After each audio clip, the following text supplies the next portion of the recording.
Hey, welcome back to my channel. Today I got this ExtremeRate DualSense housing kit and I'm just gonna install it and see how it looks. So this is all the stuff in the box. We got the kit itself, some tools to do the job, and some paperwork.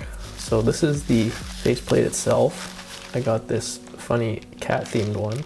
I got it because it will match the white DualSense that I'm going to be putting it on. Because if you look at some of the colored DualSense controllers, you'll notice that the buttons, for example, match the color of the controller. So I thought because this one is mostly white on the front, it'll still look okay with the original white DualSense buttons.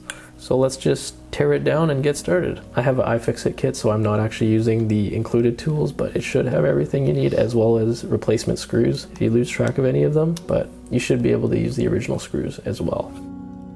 So first things first, you're going to want to pop off the black trim along the bottom of the controller here. And then once that's off, you're going to want to pop out the L1 and R1 buttons, which are also hiding screws. So now that all those things are removed, you can unscrew the screws on the bottom and top corners of the controller. Once those are undone, there's some tabs to unhook the bottom of the DualSense controller itself. And it's worth noting that all these tabs are a little bit sticky, so you do have to apply some dangerous feeling pressure to get it apart.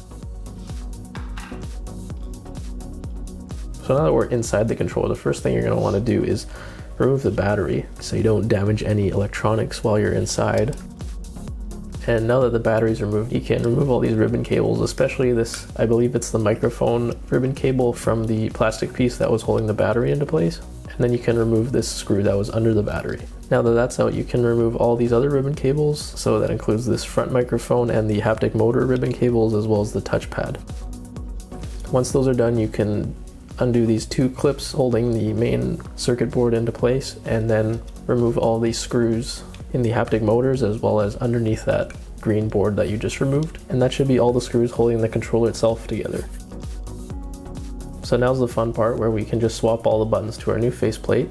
Pretty straightforward. It's very hard to mess this up. And then swapping the touchpad is a little bit more challenging. There's two screws in here, but then once you expose the actual touch sensor itself, you're going to have to probably get a blow dryer or a heat gun, followed by a razor is what I used, and then pry it off of the original white touchpad. And again, be careful not to wreck the ribbon cable because those can be quite fragile. Once you get the touch sensor off, it should have enough sticky residue to just stick it onto the new custom touchpad design.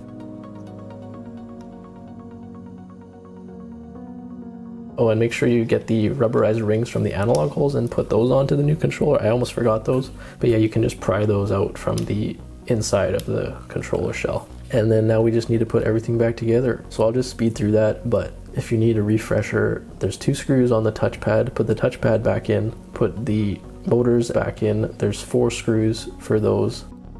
And then once the motherboard is clicked back into place, make sure all your ribbon cables are back into place. There's 1 screw to attach the battery plastic holder onto the motherboard, and then put the battery back in, and then you should be able to put the back housing back onto this new custom housing. And then again, there's 4 screws on the outside of the controller in the L1 and R1 buttons, as well as the bottom of the handles. And when you're doing those last 4 screws, make sure you're squeezing the whole chassis together tightly so that the panel gaps are as small as possible. Otherwise the screws will still go in, and then your controller is going to have these huge gaps and it's probably going to squeak and maybe fall apart. So make sure you squeeze those together.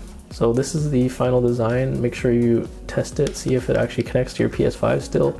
If it doesn't, maybe you plug it in directly, and then if it still doesn't light up, then probably left the battery unplugged or something even worse is wrong. So again, this is the ExtremeRate replacement front housing shell Hot Spring Kitties design, and I really like how it turned out. I feel like I'm going to be using this controller a lot more than my other plain ones. Very nice design, very nice print quality, and it's very cute, and I like how it looks with the white buttons and white back. I think it doesn't look too out of place and everything works, so no complaints here. I'll have a link to this design in the description if you want to check it out. There's lots of other designs too, and let me know in the comments which one you like and how your experience was installing these. Thanks for watching. Like and subscribe. Bye-bye.